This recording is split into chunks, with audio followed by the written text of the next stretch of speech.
Hi guys and welcome back to another episode of my horror stories। आज भी मैं आप लोगों के पास काफ़ी ज़्यादा इंटरेस्टिंग और हॉरर स्टोरीज लेकर आई हूँ, तो वीडियो को एंड तक ज़रूर देखिएगा।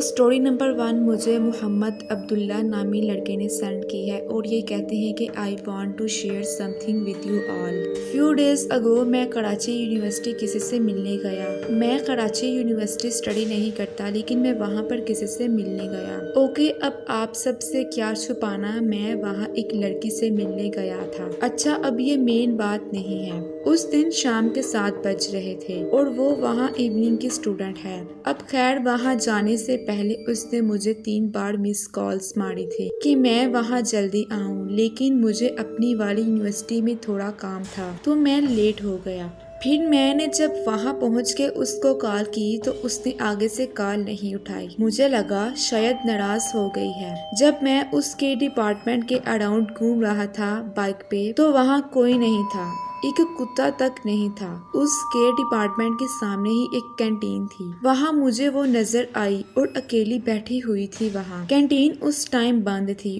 और वो अकेली बैठी हुई थी। मुझे थोड़ा अजीब लगा उसको ऐसा देख के, लेकिन मैं चला गया उससे मिलने के लिए। मैं उसके साथ जाके बैठ गया और बातें करने लगा। एट वन पॉइंट मुझे बहुत अजीब लग रहा था, क्योंकि जब मैं उससे बातें कर रहा था तो मुझे उसके डिपार्टमेंट से बहुत अजीब अजीब आवाजें आ रही थी, जैसे कोई बच्चा रो रहा हो।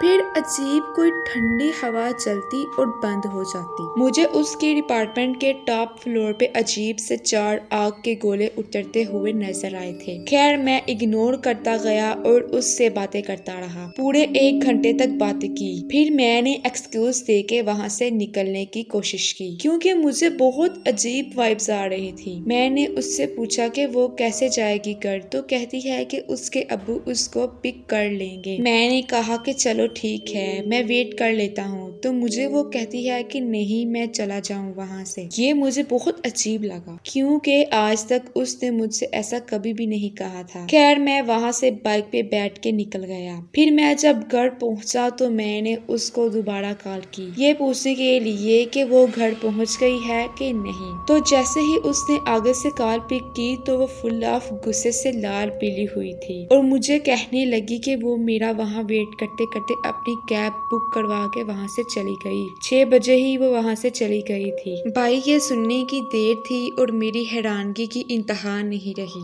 ऐसा कैसे मुमकिन है? 7-8 बजे तक तो मैं वहीं पर उसके साथ कैंटीन में बैठकर बातें कर रहा था, तो ये 6 बजे घर कैसे चली गई? मैंने उसको बताया कि अभी थोड़ी देर पहले मैं तुमसे मिल के आया हूँ। वो खुदा की कसमें खाने लग गई। भाई, कसम उठवा लो, मेरी फटके हाथ में आ गई, क्योंकि अगर ये 6 बजे ही अपने घर चली गई थी तो वहाँ जिससे मैं 1 घंटे तक बातें कर रहा था, वो कौन लड़की थी? उस दिन के बाद से मुझे 5 दिन तक बुखार रहा, लेकिन आज तक समझ नहीं आई कि वो कौन थी जिससे मैं बातें कर रहा था, अपनी वाली समझ के।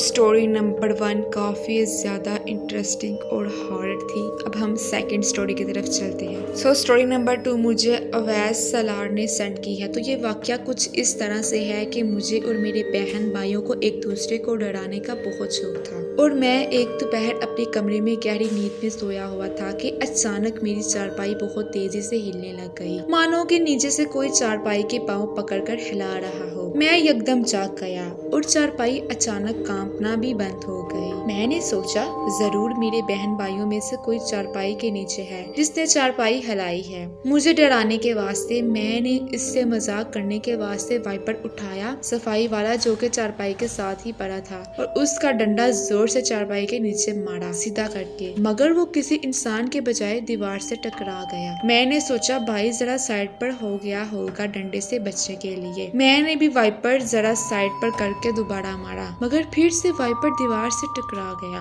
अब की बार मैं घबरा गया और चारपाई पर बैठे बैठे झुककर नीचे देखा। नीचे देखते ही डर से मेरी आंखें बाहर आ गईं कि नीचे तो कोई इंसान मौजूद ही ना था। मैंने चारपाई से छलांग लगाई और कमरे से बाहर भाग गया। उसी कमरे में मेरे बाकी घर वालों के साथ वाकयात पेश आए हैं। ये कमरा 60 साल पुराना है और मेरे परदादा ने तामीर कराया था। ये एबटाबाद के एक गांव में वाक़या है। स्टोरी नंबर 2 भी काफ़ी ज़्यादा इंटरेस्टिंग थी। अब हम स्टोरी नंबर 3 की तरफ चलते हैं। ये स्टोरी मुझे नाजिया जमान ने सेंड की है और ये कहती है कि पता नहीं इन सब चीज़ों को जिनों से जोड़ना मुनासिब है या नहीं। खैर तो हुआ कुछ यूँ कि कल मैं कच्ची नींद में थी, सोने की कोशिश कर रही थी मगर मुकम्मल तौर पर नहीं सोई थी। मैं आध खुली आंखों के साथ दीवार तक रही थी जो मेरे सामने थी। अचानक मुझे ऐसा लगा जैसे कोई मेरे ऊपर आकर बैठ गया, मतलब बहुत वजन महसूस हुआ अपने ऊपर। मैं चाहकर भी सीधी नहीं हो पाई। मैंने आयतुल कुर्सी, कलमा, दरूद शरीफ जो कुछ जहन में आता गया पढ़ने लगी, लेकिन मेरी जुबान जैसे किसी ने उंगली और अंगूठे के दरमियान दबा रखी थी। जुबान पर दबाव ऊपर और नीचे से कुछ इसी किस्म का था। कुछ देर की कोशिश के बाद बाला आखिर कलमा पढ़ने की कोशिश के दौरान मेरी हालत बेहतर हो गई और आंखें पट से खुल गई। अब मुझे समझ नहीं आया स्लीप पैरालाइज कैसे हुआ,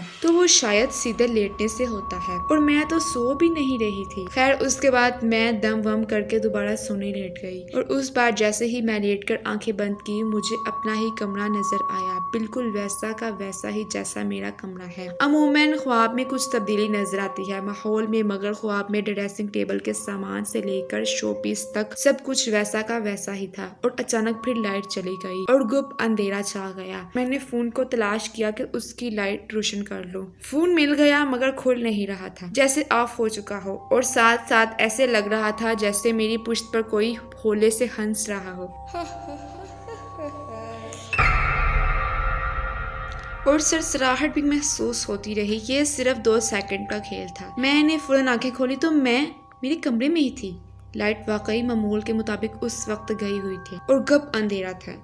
और सबसे अजीब बात यह है कि मेरा फोन मेरे हाथ में था, हालांकि मैं उसे साइड टेबल के दराज में डालकर रखती थी। खैर मैंने फोन की रोशनी में जल्दी से इमरजेंसी लाइट खोली और कोशिश के बाद दोबारा सो गई। मगर ये सबसे हैरान कुन है मेरे लिए, मुझे स्लीप पैरालाइज होते रहते हैं, मगर जब भी मैं उठी तो खुद को सीधा लेटा पाती। इस बार करवट पर थी और ये आंखें बंद करते ही ख्वाब शुरू हो जाते हैं, जबकि जहन भी बिल्कुल बेदार होता है। तो ये थी आज की 3 हॉरर स्टोरीज। अगर आप लोगों को स्टोरीज पसंद आई हो तो मेरे चैनल को सब्सक्राइब करें और इस वीडियो को लाइक करें। Thanks for watching.